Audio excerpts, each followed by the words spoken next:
মাসের মাস আমি বলি আমার সর্বনাশ।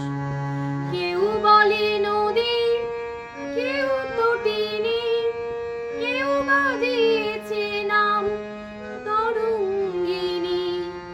আমি তো তাকে কোনো নামে ডাকিনি, আমি তো তাকে কোনো নামে ডাকিনি।